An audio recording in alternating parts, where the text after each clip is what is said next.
G'day ladies and gentlemen, it's Captain Sagrannus back here in the commander's seat, and once again back in World of Warships. So, looking at the screen, straight away you might notice a few things have changed with what ships I have available. I have indeed unlocked the Phoenix cruiser. However, you are going to have to wait a little while before we show that one, at least 2 episodes. I want to definitely get my mind because it is a very different cruiser to command compared to its predecessor, the St. Louis. So instead, before that, what we're going to do is actually look at the 2 Japanese battleships I have in my fleet. The first being the Kawachi, which is a very early 20th century battleship in the Imperial Japanese Navy, running quite a few guns. We've got 4 and aft guns, and we've got 2 guns on the port and 2 on the starboard. Now that gives it a respectable amount of firepower. It's not a particularly manoeuvrable ship, and those guns are very slow to both rotate and fire. So we're going to dive in with this, just so I can show you, and then we're going to jump into the Myogi, so you can sort of see a bit of a comparison between the 2. And let's see if we can kill something this match as well. It'd be nice to have more than one video of kills. Definitely do a lot for my self-esteem as a captain in the Imperial Japanese Navy or the US Navy. So, what have we got? I am one of the bigger ships here. There's nothing bigger than me, per se. There are 2 South Carolinas, but they're just essentially the American equivalent of me.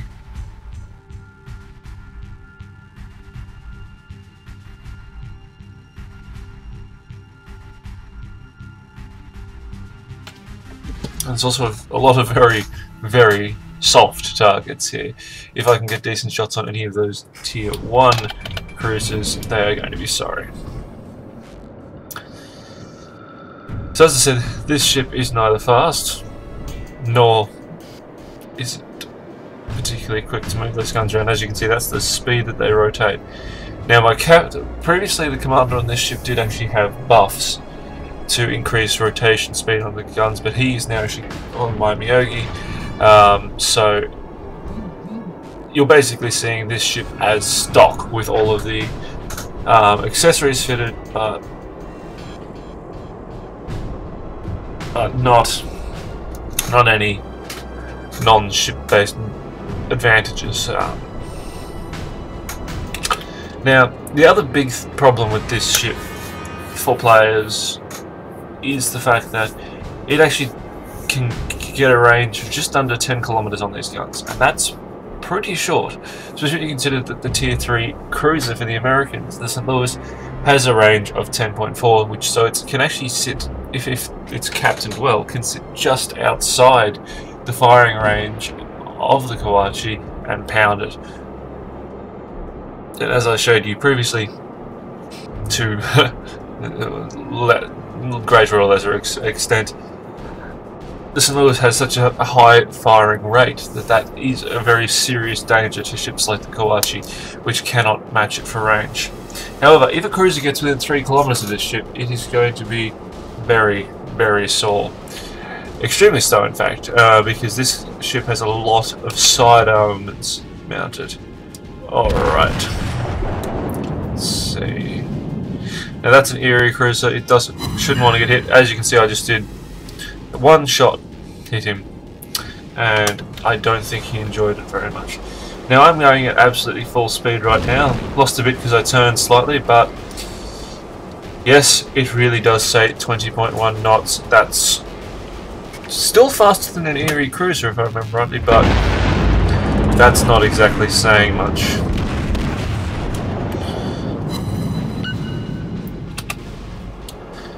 So as you can see, I've hit him twice and taken half his health off. However, my little friend behind me is going to really annoy me if he steals that kill.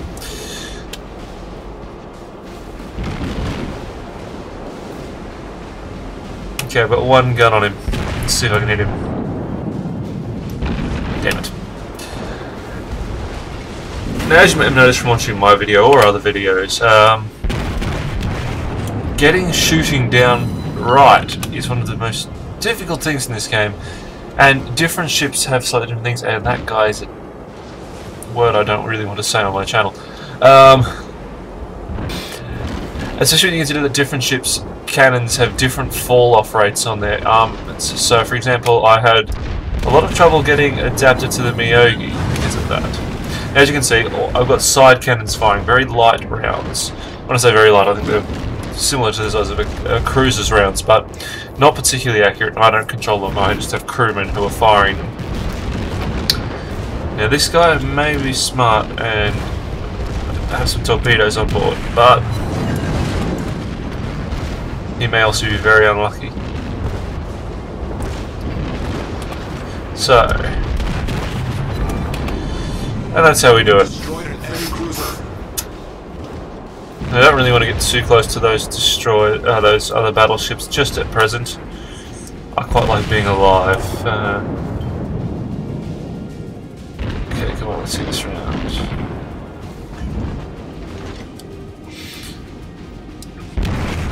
Of course, getting the correct lead on your target is another crucial thing.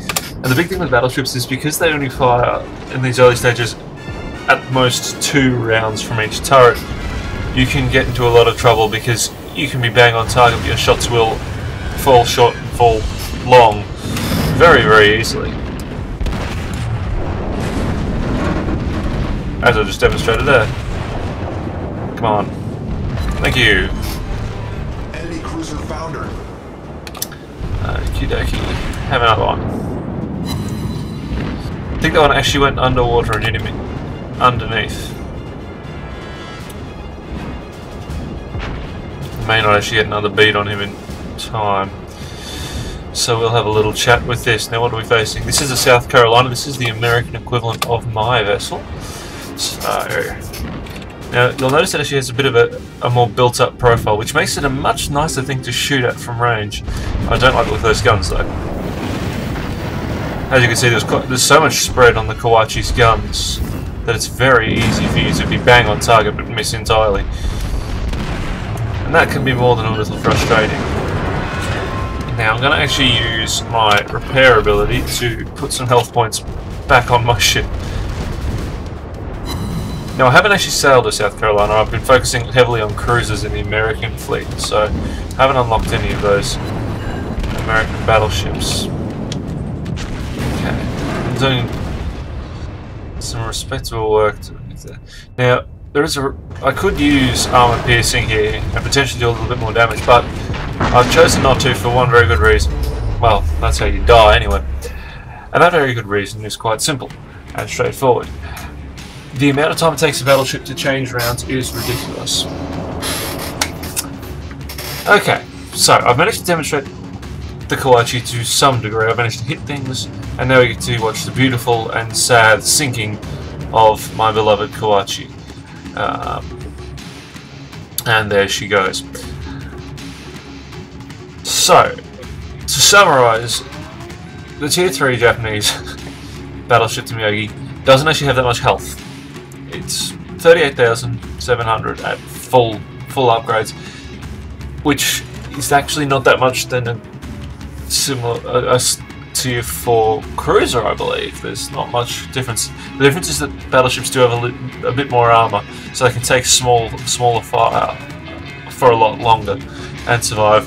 As you can see, one of the big things on that was the firing rate and just the time it took to turn those guns. Alright, so we'll just get out of that match and wrap things up there. So next time we're going to look at the Miyogi, which is, interestingly, we're going to have 2 episodes of what could be called paper ships, in that the Miyogi and the Phoenix both were never actually put into production, and I believe both actually stood as the templates for the ships that followed them. The Miyogi eventually becoming the Congo, which, as you can see, is a very similar ship because it's basically the Miyogi but finished. And the Phoenix, which we'll look at in the following episode, eventually became, rather than being built as the Phoenix, became the Omaha, which is a very similar ship if you ever look at those lines. I mean, let's have a look. There's not much difference, it's slightly taller and slightly more modern looking. But, so we'll have 2 paper ship episodes, which will be fun. Alright, I've been Captain Sagrannus, the marginally successful sea captain it seems. I at least got some kills, even if I did manage to sink horribly. and I'll see you next time on Sagrannus Gaming Plays World of Warships.